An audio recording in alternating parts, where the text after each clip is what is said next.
I had a parenthesis. I had an uncle of mine who was a politician in Mexico, and he was very poetic, very romantic, very full of shit sometimes. Right? Excuse my language. I usually don't. It's fine. That was great. He was articulate, poetic, and full of shit sometimes.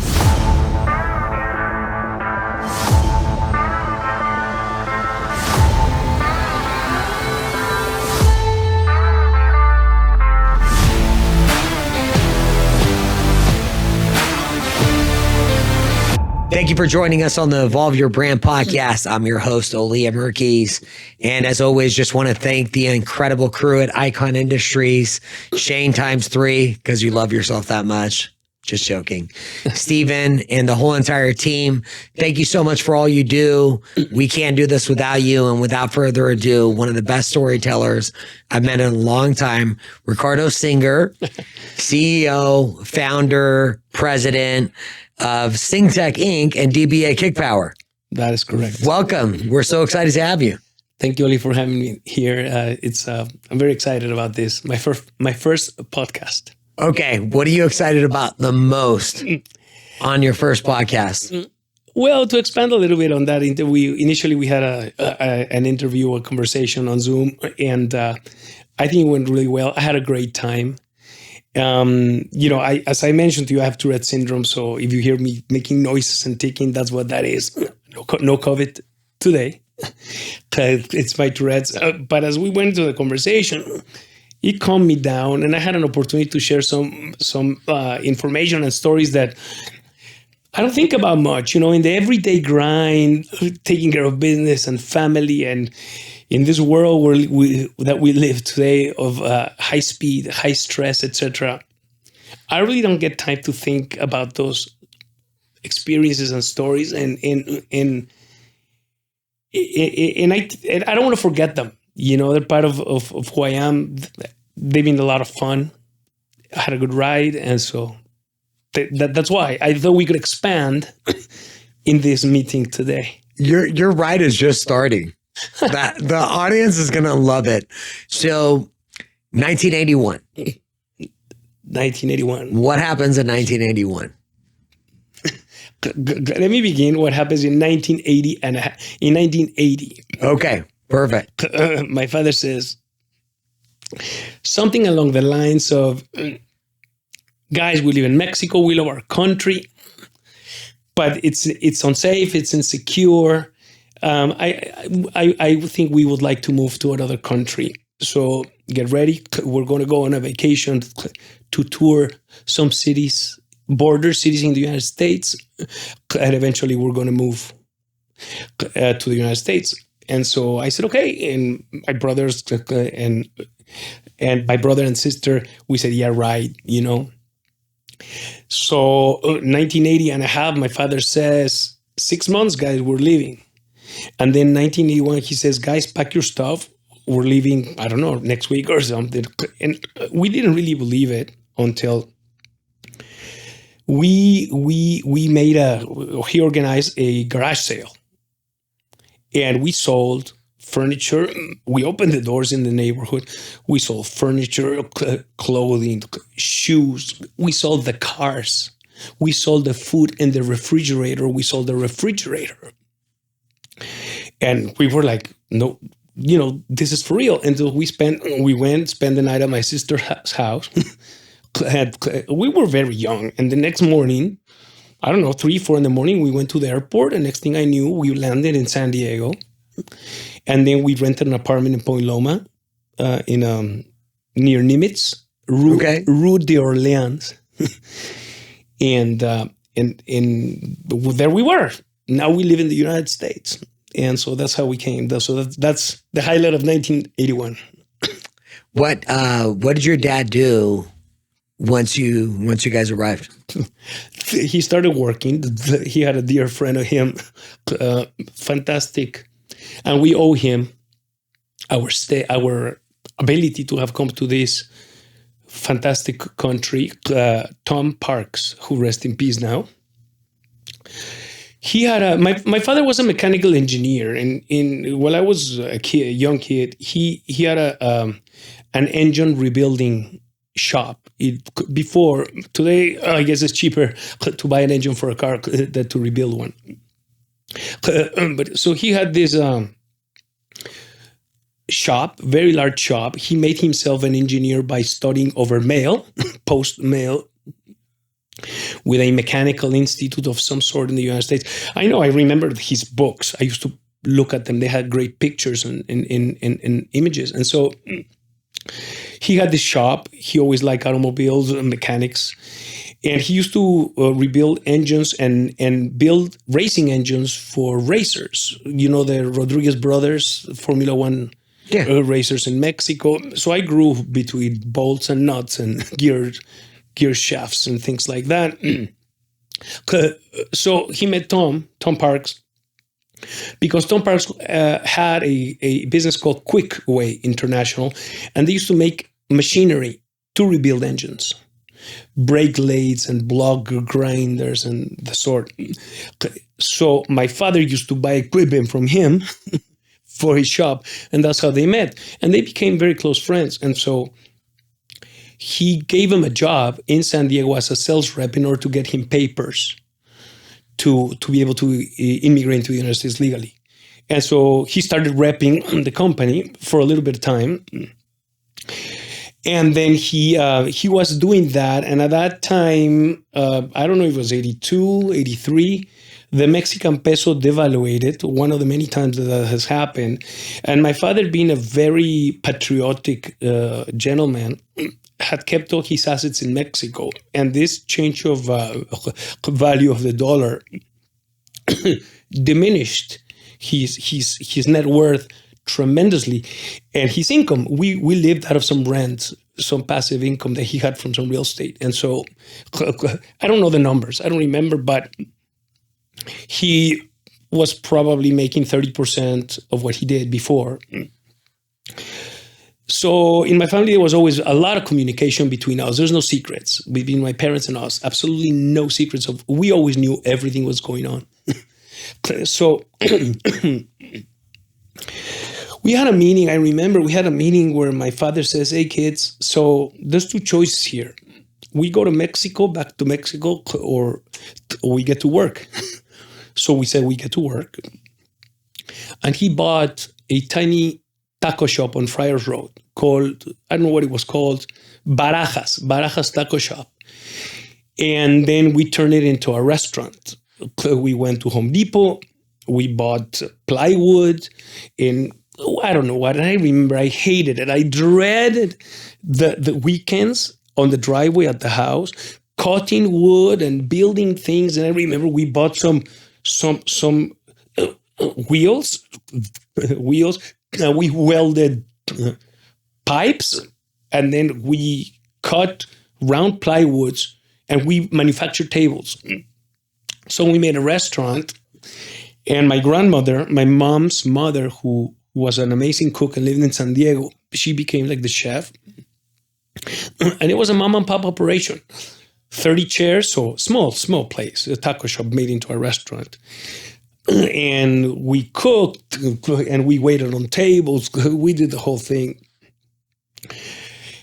And again, my father was not really like a businessman. He was an actor in the theater and movies in Mexico, and an engineer. And so now he's running a restaurant with really no restaurant or business experience. And one day there was, we used to have this newspaper in San Diego called The Reader, the San Diego Reader. And one day there's like 300 people outside the restaurant trying to get in. And it was a disaster. We were not ready for that. There was a critic, a restaurant critic. We never knew if it was a he or a she. It was Leslie James. This person wrote a wonderful article, and the restaurant kept overloaded, overwhelmed with business for the next years, 3 years maybe. But there was no room to grow. And I got my first taste of business and challenge because our revenues the restaurant was selling between 25 and $30,000 a month. And there was no way of selling more. No, I mean, there was a line of people standing, waiting always. We used to give them wine and stuff for them to be at ease. But there was no way of selling more. And with such a small business, I had no knowledge of business, but I could see that if you only bring in $30,000 and a manager needs to make $3,000 and we need to make money as a family, the numbers never worked. So we tried to expand and open another restaurant in University City, which did okay. But then again, we didn't know business. So it was another small place. So it was just too much of a grind. We had to split ourselves and work like crazy. Eventually, we sold that restaurant. And my father kept on running this restaurant for many, many years. And then I started doing other things. What was, so you talked about like communication. Your family communicated a lot. Well, have you taken some of that and how are you applied it to your family now that you have? Because I love the open line of communication. That's awesome that you guys were open with each other. Well, we have total communication at home. There's no secrets. My children know how much I make. They know how much I don't know if they know how much I make. They don't know what we make, but they know how much we spend. Right. They see there's no secrets. We look at the credit card bill at the end of the month. We see who spent on what and that kind of a thing.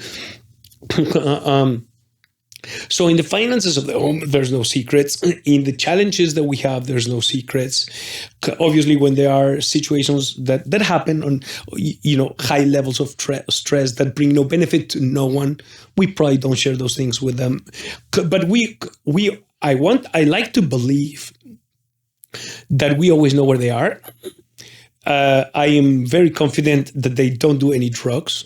I know they drink. They ask for permission.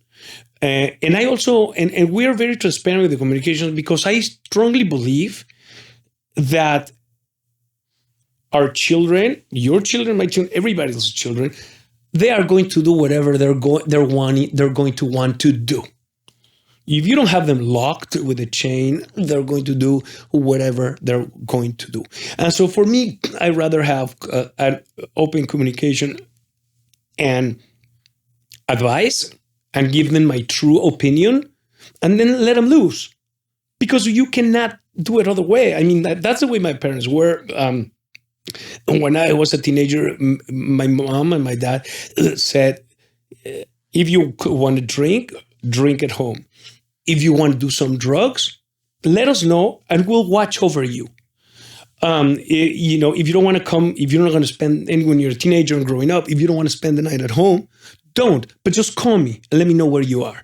And funny it is that I never did any drugs as of today. Yeah, I drank and I've been probably beyond recognition once or twice, but we've never done any drugs. And that's worked for me. My parents were at ease. I've never gotten in any real trouble. And so far it's working with my children. Well, I mean, it's always good to hear, legacy and the, some of the great things that we take from our parents that we apply to our families. So I was just curious about that because you're like, we're open, we're very transparent. And I think what a great attribute to be able to teach our kids. What was it like growing up for you? Once your family moved over here, what was that like going to school here? And well, it's interesting. It's a good question. It's a fun question.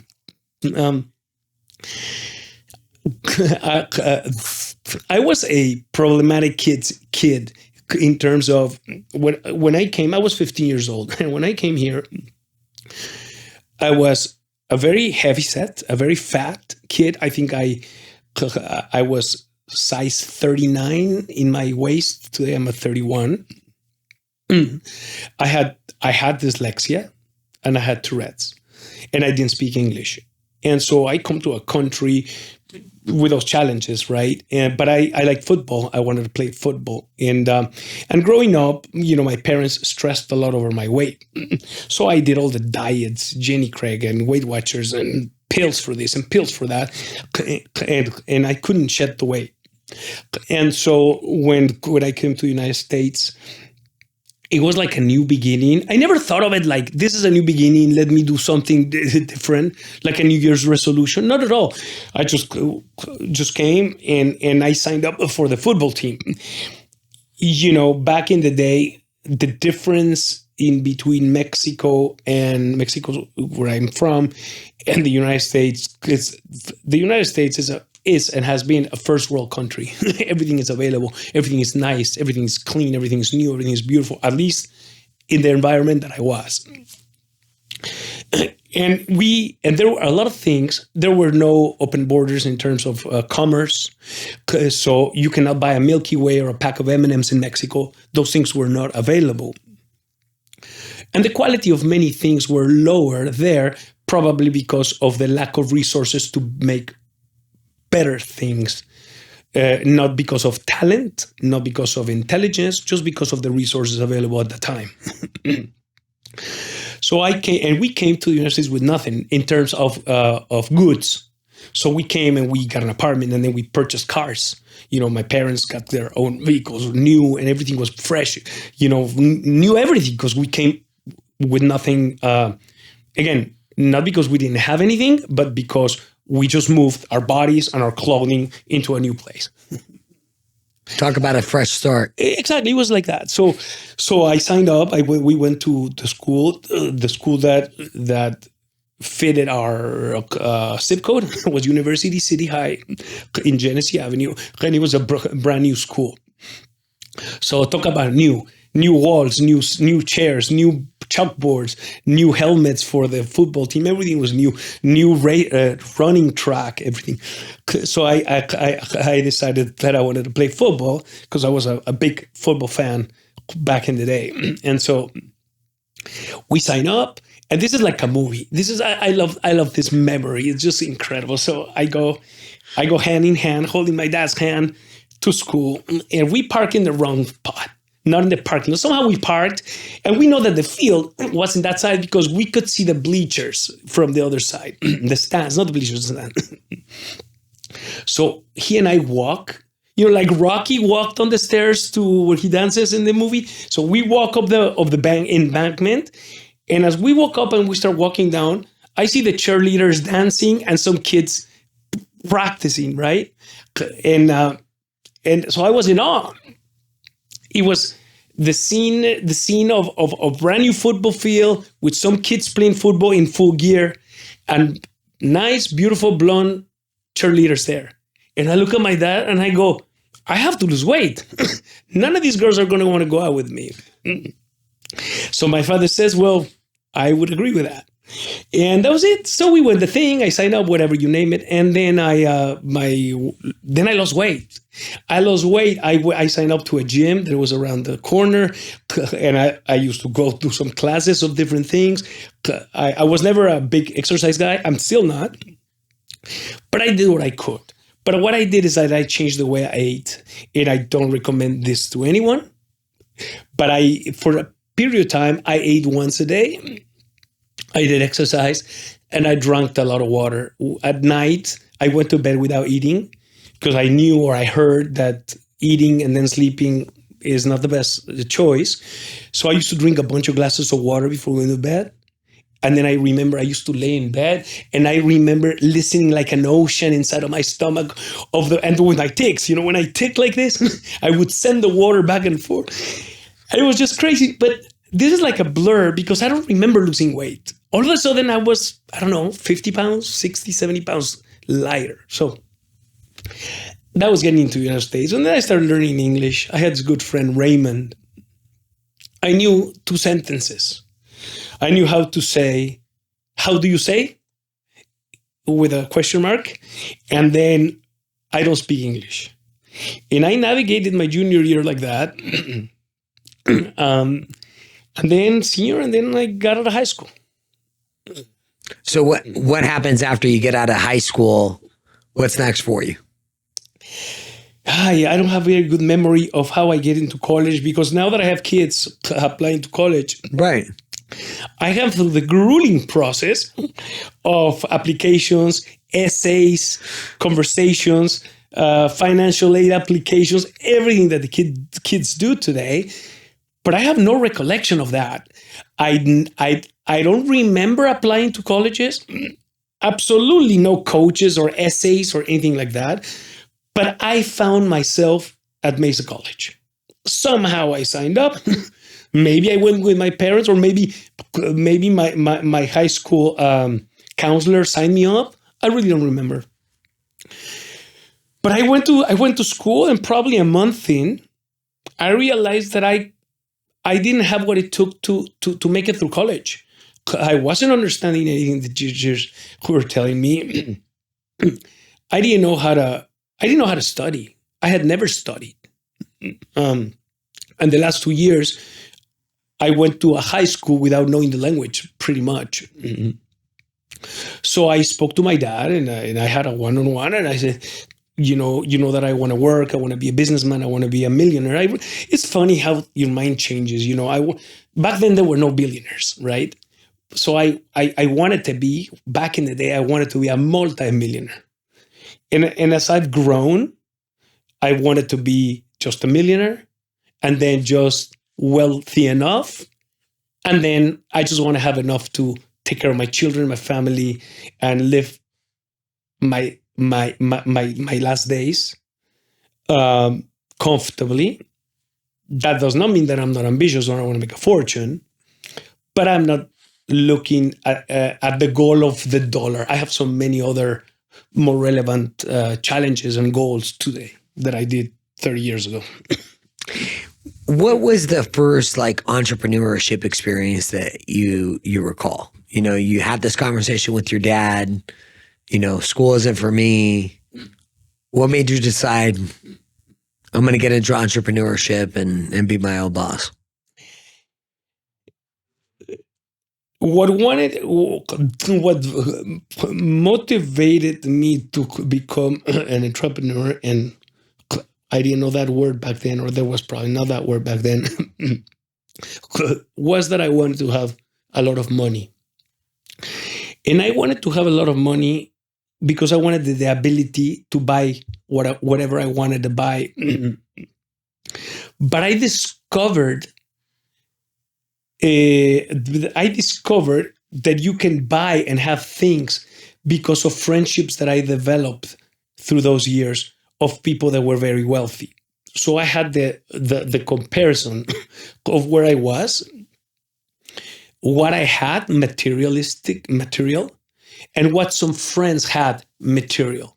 And I wanted to have that in addition to what I already had. So the driver was economical, 100%.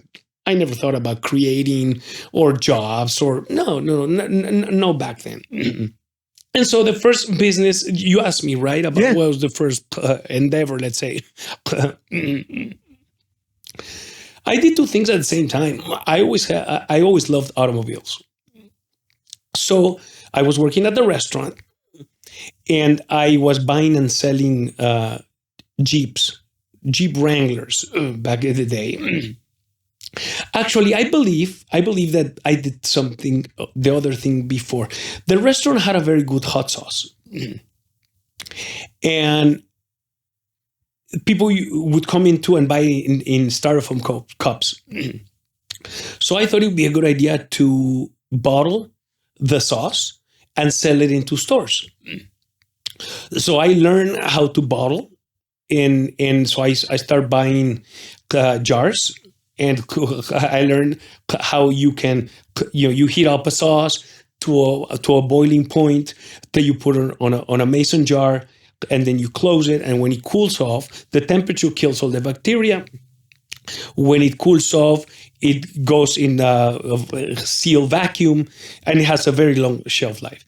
So I started that, but I made a mistake due to the lack of experience. I don't remember the numbers, but I think I was selling it for like $1.92 a jar, and And the margin that I had was like 10%.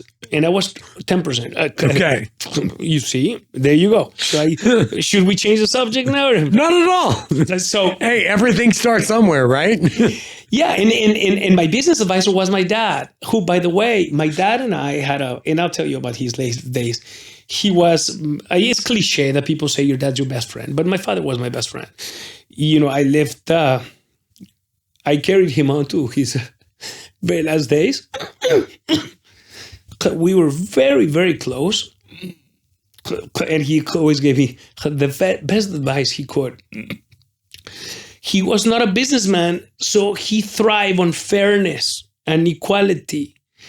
And so he said, if it costs you $1 and you need to make some money, sell it for $1.10.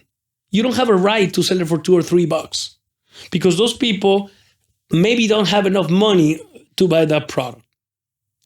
I think the principle is correct, but if I would have known then what I know now, 40 years later, I would probably still be in the sauce business. I tried to sell mass volumes to the grocery stores, but I knew nothing. I was driving it myself. I was probably spending more money on gas than the margin that I would have in a month. It made no sense. Long story short, that business went out of business. In fact, I rented a little kitchen in Ocean Beach from some guy named Mike Pipinos. If he's still around there or something, Mike Pipinos. He used to sell restaurant equipment, so we knew him for that. So I rented a little kitchen, and then one day the marshals came in, grabbed my stuff, put me in the street, closed the door. Michael Pipinos had not paid the rent to his landlord, and he had sublet to me. So he got evicted for not paying the rent, and I got evicted, but I was paying the rent to this guy. So those are some lessons, right? Anyway, so that was my first business. Then I started buying and selling cars because I like cars. And then I started doing Jeeps. And back in the day, obviously no internet, so we had this magazine called the Auto Trader. I remember the Auto Trader. Remember that? So he come out on Thursdays. So as I got a little bit bigger, like I had 3 or 4 Jeeps. So I used to work at the restaurant for lunch, go home at like after lunch, 1 p.m. or so. And I would wash the Jeeps and paint them and armor and do whatever I could and put them for sale. I was buying them for $3,000 and selling them for like $4,500. But then, there's no internet. So anybody wanted to buy a car needed to go for the Auto Trader or the newspaper, the San Diego Union, look at the classifieds and buy them. It didn't take a long time when I cornered the market in Jeeps. It was Thursday morning, 6 a.m. I was on the magazine, and I would go like crazy. By 10 a.m., I had purchased the 3 or 4 Jeeps available. And at one time outside of my house, I had maybe 15 Jeeps in line. I had problems with the police, with the neighbors, etc. So then I had to like move and do something. But that was my other, and I managed to save some money. I managed to save $20,000 from that adventure. So I was doing that lunchtime and then coming back to the restaurant to wait on some tables, and that was that piece. It's crazy. I was thinking about the hot sauce story, and fast forward to 2014, and you were talking about Max and how Kick Power came to be. Talk about that story. That's such a cool story. Oh man.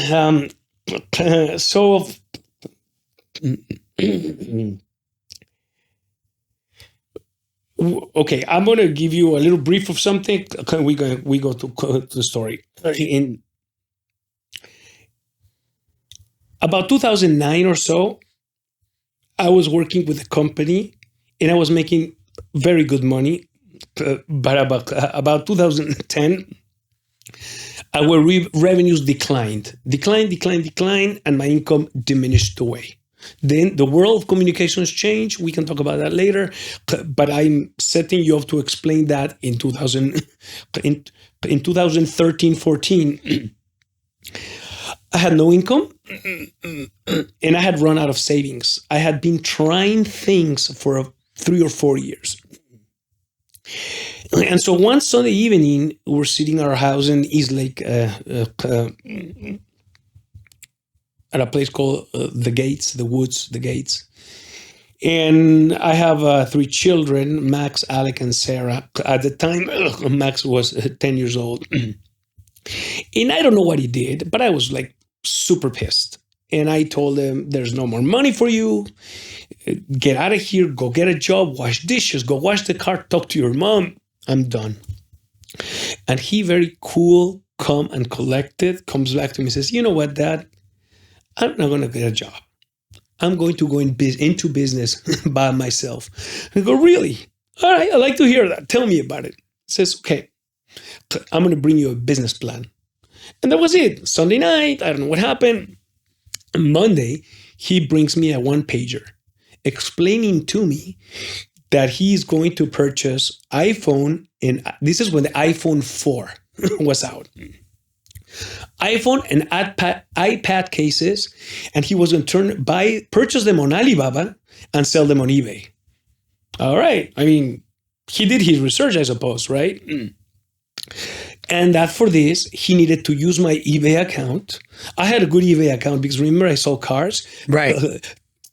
The algorithms and things and who were different.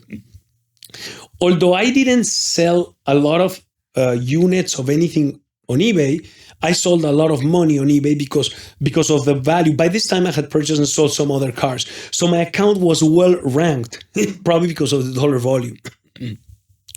So I said, okay, let's do that. So I thought about, I'm going to use this proposal as a learning and educational experience for my boys and girls.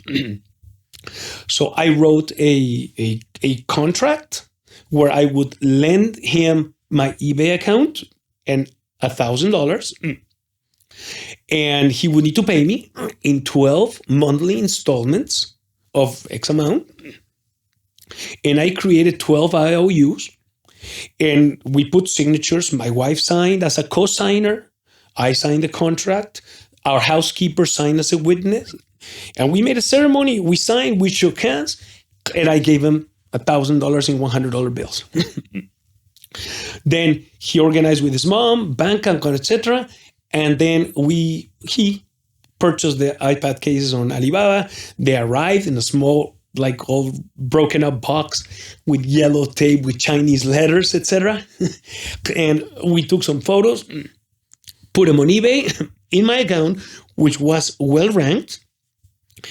And I think that each one costed like $2. Okay. And we were selling for like $9.99. Not 10% anymore. I learned the lesson, right? And I don't know, within 3-4 weeks, he was grossing $20,000. And out of $20,000, he's 10 years old, $20,000, and probably net profiting 15. So I said, I don't have any income. This is interesting. How can we really make a business out of this? So we started expanding on other things that we'd buy on Alibaba, some batteries, and testing things, right? And he did okay. And then somehow somebody accused the account of selling, I believe, counterfeit cases. A case is a generic case. I don't understand. And I didn't know anything about this business then. And the account was closed. And I was really stressed out because the account was closed. I needed the income. We did an account under my wife's name. And we turned it on. And then they canceled it. So then I learned that probably the IP address of the house or something was indicating them. I mean, these people knew how to control this. At the same time, because we were getting into this electronics kind of business with iPhones, I went to the CES show in Las Vegas. And as I was looking at things, I saw, it's funny how destiny puts certain things, I believe, in front of you, and you can take advantage of it or not. You know, if you're prepared to see the opportunity and jump at it, and many people are not. I had a parenthesis. I had an uncle of mine who was a politician in Mexico, and he was very poetic, very romantic, very full of shit at sometimes. Right? Excuse my language. I usually don't. It's fine. We use profanity on the podcast. That was great. He was articulate, poetic, and full of shit sometimes. And one, I remember him telling me one time. That was good, Ricardo. I remember him standing in front of me, and I don't know who else, and saying, "You guys got to be very smart because you guys know what fortune is." Well, maybe. What is it? And he stands tall in front of us, and he says, "Fortune is a beautiful woman, and she will come and knock at your door. But if you're not paying attention to open the door and let fortune in, you're going to miss it and she will never come back to see you." Anyway, so I'm walking Las Vegas and I see this little box, red box, that said OXXO, OXXO. OXXO is the name brand of the predominant convenience store in Mexico, which I know because when I was in the telecom business, we used to sell services to OXXO. So I knew who they were. I'm from Mexico.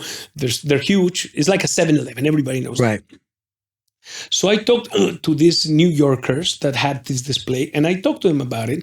And it was just a cheap tray with 6 cables and 6 car chargers on it. And I asked about this. I say, well, we have this Mexican guy at our warehouse, and he's from Mexico. And so we put this program together for OXXO, but we haven't done anything. It looks like we're not going to be able to do anything with it. And I go, well, I know OXXO. OXXO is my customers. These guys don't know that I'm almost broke, right? And so I go, let me take it. Let me run to it. I'll meet them, and I assure you that I closed the deal. Say, sure, take it. We don't care. So I take it. I'm on my last few dollars. I get on a plane to Mexico City. I talk to OXXO. I sell it to them. They say, let's do it. Let's just start in Tijuana. I asked for Tijuana because it's the border town. It was more convenient. And so fine, I come back. Now I fly to New York. I meet with these people and they say, we're not going to be able to do it. I go, what do you mean? I went to Mexico. I spent this. I talked to these people. Says, because Juan, the guy who started this, he says he wants to run with it again. And I was really, really upset. I was really upset because of the time that I've taken, the excitement of it. And I told him straight up in the face, and I said, look, guys, you're not going to close the deal. You're not going to close the deal because you don't have the culture, because you need to be Mexican. You need to understand how things go over there. And further, I'm going to do the deal. The deal is done. I'm going to talk to I'm going to find a box somewhere, and I'm going to find a cable somewhere, and I'm going to run with the business. And that was the end of that. So I started buying the same cables in Alibaba. And then I started selling, but I didn't sell to OXXO. I have a friend who I love, respect, and helped me when I needed it. He owns still. Back then he had, I think, 30 pharmacies in Tijuana, drugstores. And he knew that I was in a tight situation. And so I said, hey, I have this program. I want to do this. And he called his main person, the buyer, a lady, nice lady. And she said, look, Ricardo's like my brother. His stores, my stores are his stores. Whatever he says goes, help him. And so I put together this countertop little displays. And we could put some cables and chargers in them. And we put them in the stores. My assistant, who still works with me today, fantastic lady, her name is Gabby. We've been working together probably 30 years, something like that. She and I were doing the rounds in Tijuana, putting the trays next to the register of the pharmacies. And it was nuts. We would sell out every day. back in those days, I believe that I was without intention. I was the pioneer of putting cell phone accessories at a convenience store next to the register. Whatever gas station you go today or a box store, you see this. It's like a go-to necessity. So we're selling out every day because back then, if you needed a cable for your iPhone, you had to go to a Best Buy or to the Apple store. There's no other place to buy it. So then we went to another chain and another chain. All of a sudden, we had like 100 stores in Tijuana.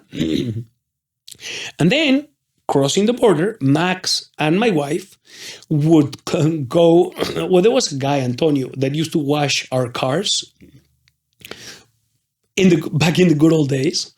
And so Max and Antonio, or Max and my wife Leah, would go to a gas station and pitch the program.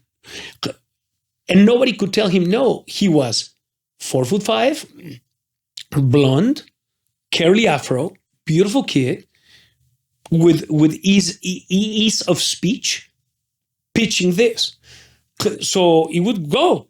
Go. Very quickly, we had a couple of 100 stores. Again, there's no competition.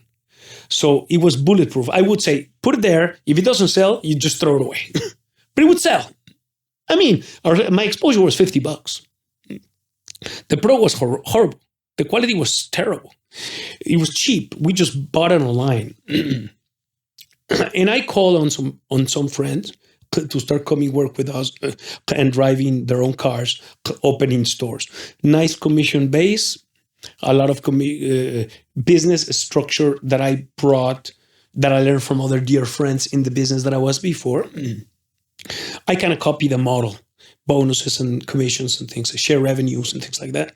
And it grew. We grew. I mean, I think the first month we did $3,000, and then we did $6,000, then we did $50,000, $30,000, then $50,000, and kind of like that. And that's how that got started. Well, something really important happened. We had a rate of return that was out of control. We were probably having 40% returns. Almost half of the product that we sold came back to us. And it was because of the quality. I mean, it was just cheap. I was buying a cable for 60 cents. So somebody had bought it for 20 cents. It was just bad. So then I decided to look for factories. And I went to Hong Kong to a trade show with Max. What made you decide to do that? That I needed to ensure the quality of the product, because if I didn't, this would go nowhere. As we did in the restaurant, as I did in the telecom, I believe that the rate of success of any business greatly depends on the trust that your consumer has on the product and on you. You have to deliver on what you promise. And that's proven good to me. I strongly believe this is not a BS pitch. It's the truth. I really believe that if you sell something to somebody and this somebody is going to give you their hard-earned money, you need to step up and you need to give to them in exchange for that money good value, good quality. And if you're presenting yourself and your face, you got to stand up to it. You cannot just turn around and disappear. My cable is good. Here you go. Enjoy it. In fact, I was driving over here today and I have a phone call. Somehow somebody found my phone number and they called me. And it's a guy that purchased some headphones out of a vending machine in LaGuardia. I sell this headphone to a company that has vending machines. And the guy told me that his headphones don't charge. I said, don't worry about it. Let's make it easy on you. It is my product. Take a picture of it. Text me the picture so I know what product is the one you're talking about. Send me your address, and tomorrow morning I'll send you a replacement. I don't know who sold it, how much they got. I don't care. It's my name. It's my product. The guy gave us somehow his money. He gave the money to somebody, eventually got to me. And this guy needs to have a working set of headphones, regardless of the profitability or whatever. If I needed to take a plane and take it to them, I would. How come you run your business like that? How come the value matters? How come the quality of the product matters? What made you decide that had to change?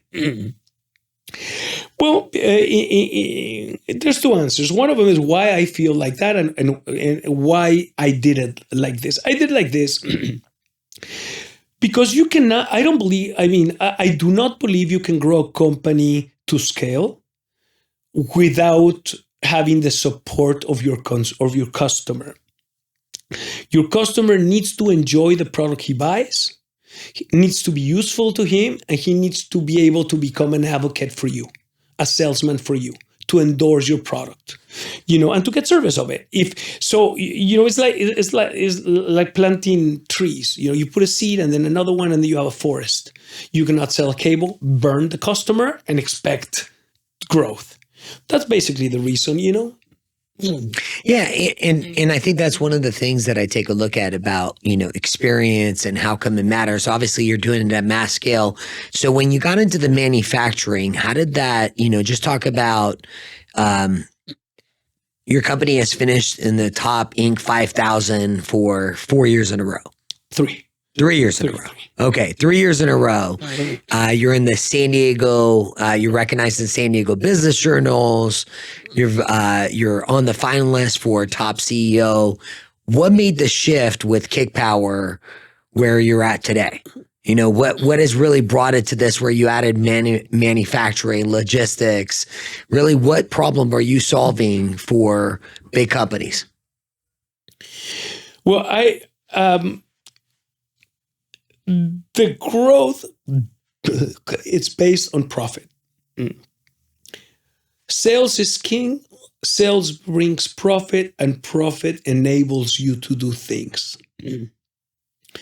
When I had 10% margin on the hot sauce, you have no room for error, for investment, for anything. So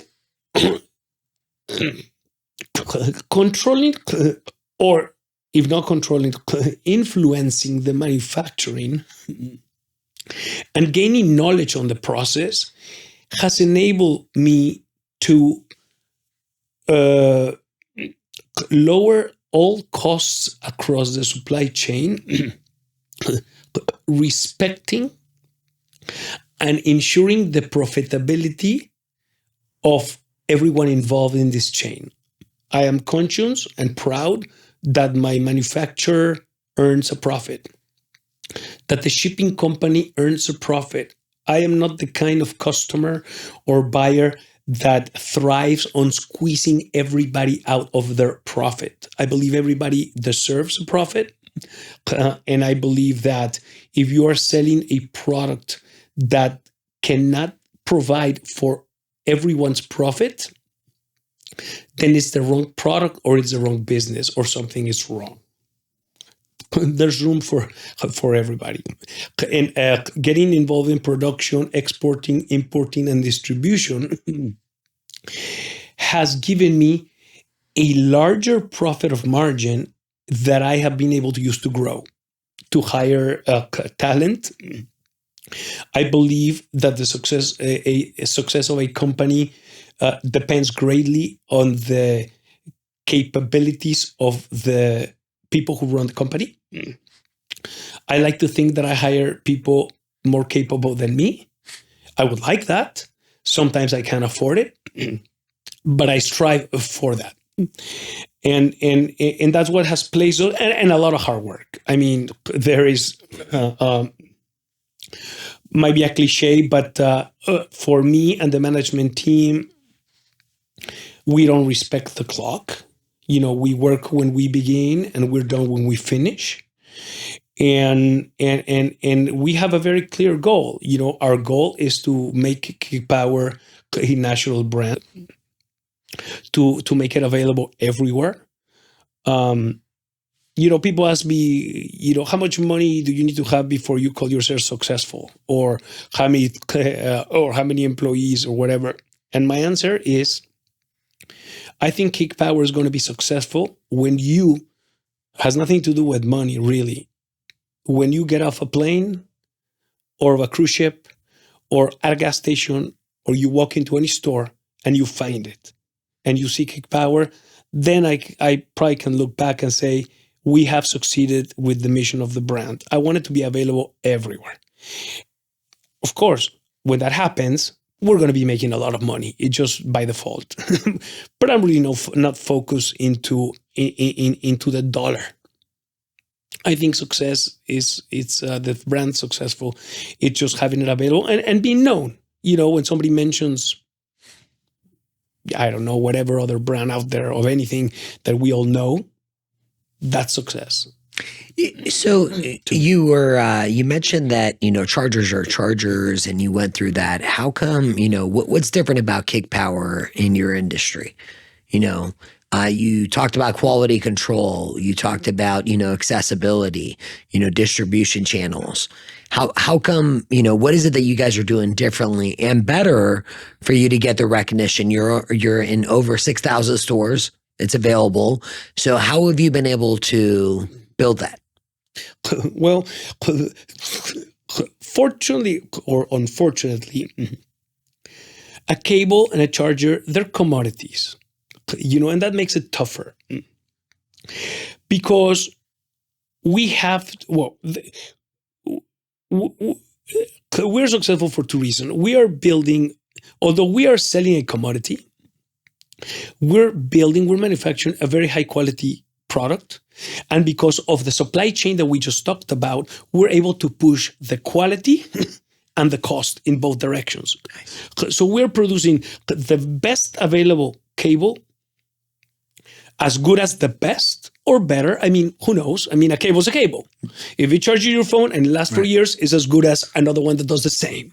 And that's the problem. And that's the problem because it's not like an energy drink that it's a lifestyle brand, and it depends how cool you and I are, or how many followers we have, how many more cables we're going to sell. Right. We're not there, unfortunately. But it is what it is, right? So we push to the extreme in quality the more we can afford, and we have the margin that enables to do that. In addition, that's one piece. Another piece is the ability to place the product in the right store, in the right location. Because in many times, this item, it's an impulse buy. So if you don't see it, you don't buy it. And if you see it, then you do. How do we make this happen? By being honest, straight up, building relationships with our customers, living and standing by our promise, regardless of anything, and earning the trust and dependability of the people in charge of purchasing the product. Often has happened that we promise a price to someone, and then we come to realize that we are losing money at that price. We still sell it at a loss because we promised. Then we figure out how to fix that in harmony with the company or with the buyer or whatever. But we never renege, we never change our minds, or we never just not show up. I believe in honor to the core. I believe in delivering on the promise, whatever that is, whether I'll pick you up at 8 o'clock. You asked me to be here at 3:30. At 3, I was here at 2:30. If I was alive, I was going to show up. And that I think that applies. And I believe that customers believe this. And there's another very important thing, and that applies to me. I don't know if to my sales team, but I'm also a piece of this sales team. And I don't want you to think, please, that this is a sales pitch to you and for the audience. I swear to you, I mean, and I believe this. I get involved and truly enjoy the relationships with the people that I do business with. I make a relationship with a buyer and I care about them. And it's not because I'm supposed to. It's in my nature. I make a note of their birthday. I give them I have buyers. I'm going to tell you, I have a buyer at Kroger, which I have never sold anything to in 5-6 years. But we talk. I call them up every now and then. I send them a Christmas, postcard or whatever. I'm not really, I'm not even pursuing the sale with him anymore. He's not going to buy from me. There's other reasons. I don't know what they are, but evidently if he wanted to buy from me, he would have. Right. But we live in a small world and a very complicated world. And one thing that I enjoy is really, really having honest relationships. Well, Ricardo, I can share this with you. This is the first time we get a chance to meet in person, and I'm such a huge fan of yours. It's about trust. It's about relationship. You could see that. Kick Power. You live Kick Power. Kick Power is you. It really comes down to it comes down to your brand. How you grew up, how you ended up in San Diego, the values that you passed on. You talked about Max and how proud you were that, he is at USC. He built this company with you. Like, what a cool story. I mean, talk about the ultimate journey of an entrepreneur. So where can people find, Kick Power? Where I want a charger, where can I go to find it? You can find it pretty much in Southern California and the Midwest, probably in most of the convenience stores located in gas stations. Very proud to say, if I may, a name brand. Absolutely. We work hand in hand with Arco AM/PM. Nice. There's 1,000+ stores. They're awesome people, so professional, so respectful, so honorable. It's a delight working with them, and many others. There's the G&M Group out of Los Angeles, who work with Food for Less, who have a product also not in a convenience store, Food for Less, that's grocery. We also have it at CVS, which has been a milestone for us, because the box stores were like the holy grail, like when you're in a box store, then that's when I get like my foot into what I call success. You have to be there. And recently, as soon as I wouldn't mention it if it wasn't inked, but yesterday morning we signed a service agreement with Staples. So cables are going to be available at Staples probably in the next couple of months. And I am very proud and very, very humbled by being accepted and being able to share this with you. Ricardo, I didn't even 3 or 4 weeks ago, I didn't even know that your company existed. And this is, the power of relationship and connection, which you spent so much time about. Congratulations on getting that. I mean, Staples, how many stores is that going to be? That's incredible. What a huge accomplishment for you. Those guys, Staples, CVS, those guys, all the big box stores, that's the big game. That's the big leagues. Brings other challenges. How are you going to finance to the growth? Right. And how more important than that, with their sales or purchase orders, money comes. People are always wanting to give you their money. We don't have any partners today. We own the company outright. I have never wanted to get involved with partners yet until it's imminent necessary. But more important than how are you going to finance growth with a CVS, a Staples, and others is how are you going to service them? How do you keep the prom? And these are the challenges that I'm facing today. So when we had a couple hundred stores, we used, and we still do, we DSD, that stands for direct store delivery. We go with our team to every store. We shake the hand of the manager.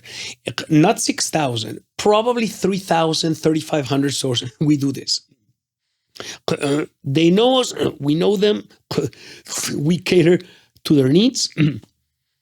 And they like us because we do this and not everybody does. Okay, that's fine.